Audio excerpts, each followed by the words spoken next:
Hey, real quick, I see this get brought up a lot after buying an AEM uh, wideband. Let's see, the part number 3-4110. Very popular AEM wideband O2 sensor. Okay, how do you hook it up to an EFILIVE V2 scan tool? I know that the V2 is phasing out and we're going to a V3, but for right now, most people still have the V2. So we'll check that out. Okay, first of all, let's talk about the wires coming from the AEM setup. I have a lot of wiring in here right now. I'm testing with two different wideband O2 sensors. Doing a lot of tuning on this truck this week. Anyhow, this AEM will be staying in the truck. I have an Innovate that I'm using that travels around with me. So the AEM out of the cable, this cable here, it comes out of the gauge. It has a red wire, a white, a black, and a blue wire coming out of the end of it. Well, here's the red wire, and I've got it hooked up to a toggle switch. I use the toggle switch to shut off the wideband whenever I'm doing tuning with just the key on. I don't want my wideband sitting there heated up all the time. It could cause the sensors to start going bad prematurely. Okay, so toggle switch, that also goes to a fuse and then 12 volt power. So this is the power going to the wideband. The black wire goes to a ground, which I've just got grounded to the body down there. The white wire, I'm not using it at all. I just have it looped back. And then the blue wire, I actually have it hooked up to the pin 2. Okay, here's where it starts to get tricky. Pin 2 on an RJ12 connector. Now, I think you can use other connectors, RJ14 maybe, I'm not sure. But anyways, I'm using an RJ12, and I'm hooking it up to pin 2 on the RJ12 connector. Now, which one is pin 2?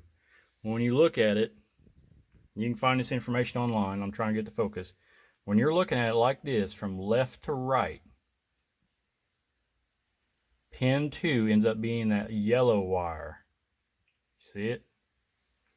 Okay, now when you look it up online, all of these wires are swapped around backwards because this is some cheap Chinese made cable that I bought from Amazon. But in this particular one, it's the yellow, which is number, it doesn't matter what color it is. Don't think of the colors. Just think of it as reading left to right. So the second wire there is what gets wired to the blue wire coming from the AEM wideband. All right, so from there, you've got it wired up. That's the only wire you need. The rest of them, you can cut them off. You can loop them back like I did. I just took a piece of heat shrink and looped it back and got it coming out of the end of that. So this will only be used whenever I'm actually tuning with the EFILIVE.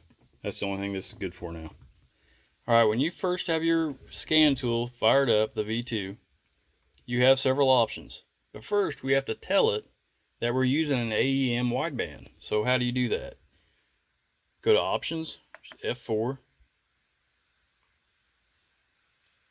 This is very slow, by the way. Setup, F1. Edit Settings.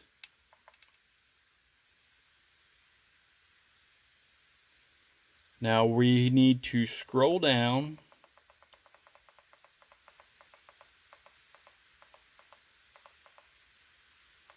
Okay, here we go. Wideband O2 type. I had mine on. You have a lot of options here, it looks like. Mine usually is set on Innovate. I scrolled over to AEM UEGO. We're good to go. I hit OK. Now I'll get out of this. Go back. Go back. Now we're going to actually run the truck. So scan tool, data logging. Display wideband. This thing is so slow. Don't forget to hook that cable up to the top in the RJ12 connector. Okay. Right now it says wideband not found because you don't have the vehicle started up. So we are going to start the truck.